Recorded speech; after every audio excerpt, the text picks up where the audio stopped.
मेरठ से प्रयागराज सिर्फ 6 घंटे में। चलिए जानते हैं कैसे। इस वीडियो में हम गंगा एक्सप्रेसवे का कंप्लीट ब्रेकडाउन करेंगे। इसका इनॉग्रेशन डे, रूट क्या है, कैसे ये वेस्टर्न और ईस्टर्न यूपी को कनेक्ट करेगा और इसका ट्रैवल, फार्मिंग, बिजनेस और रियल एस्टेट पर क्या इम्पैक्ट होगा।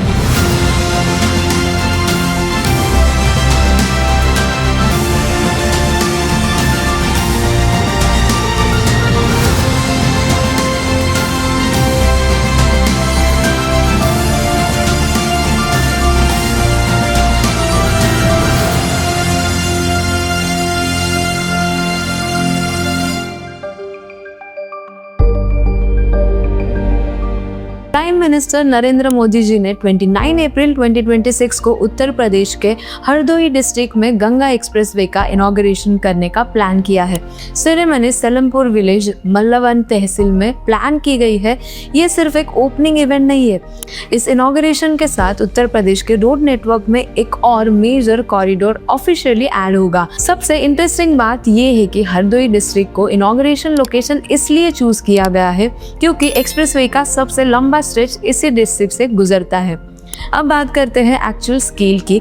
Ganga expressway total 594 kilometre long है। ये 6 लेन एक्सेस कंट्रोल एक्सप्रेसवे है जिससे फ्यूचर में 8 लेन्स तक एक्सपैंड किया जा सकता है। डिजाइन स्पीड 120 किलोमीटर रखी गई है।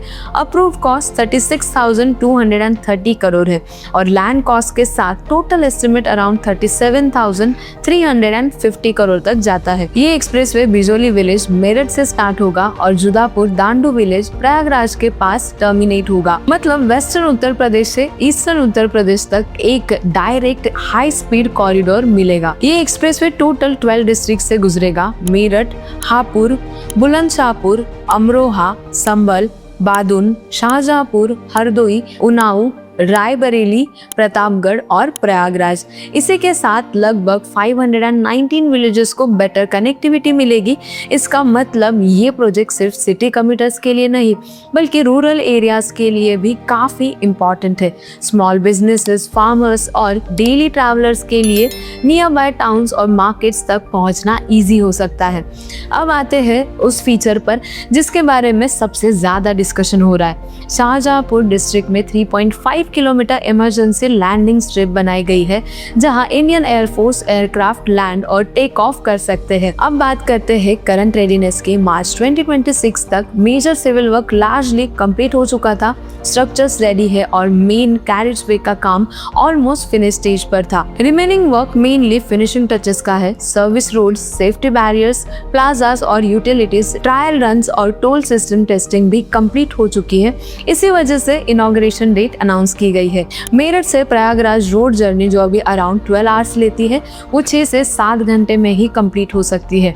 लॉजिस्टिक्स सेक्टर के लिए फास्टर मूवमेंट का मतलब लोअर ट्रांसपोर्ट कॉस्ट हो सकता है। बिजनेस के लिए न्यू इंडस्ट्रियल अपॉर्चुनिटीज ओपन हो सकती है, स्पेशली रूट के आसपास डिस्ट्रिक्ट में। फार्मर्स प्रोड्यूस को मार्केट तक डायरेक्ट और जल्दी भेज सकते हैं जिससे वेस्टेज कम होगा और रिटर्न्स बेटर हो सकते हैं। प्रयागराज जैसे रिलीजियस डेस्टिनेशंस तक इजी एक्सेस से टूरिज्म को भी सपोर्ट मिल सकता है। ओवरऑल देखें तो गंगा एक्सप्रेसवे उत्तर प्रदेश के लिए सिर्फ एक नया रोड प्रोजेक्ट नहीं है बल्कि फास्टर ट्रैवल, स्ट्रॉन्गर लॉजिस्टिक और वाइडर इकोनॉमिक ग्रोथ का मेजर प्लेटफॉर्म है। आपको क्या लगता है, क्या गंगा एक्सप्रेसवे यूपी का सबसे इम्पोर्टेंट एक्सप्रेसवे बनने वाला है और आप इस रूट पर सबसे पहले किस सिटी तक ट्रैवल करना चाहेंगे? कमेंट सेक्शन में हमें बताइए और ऐसे ही और डिटेल वीडियोस देखने के लिए सब्सक्राइब कीजिए nubrokerage.com को।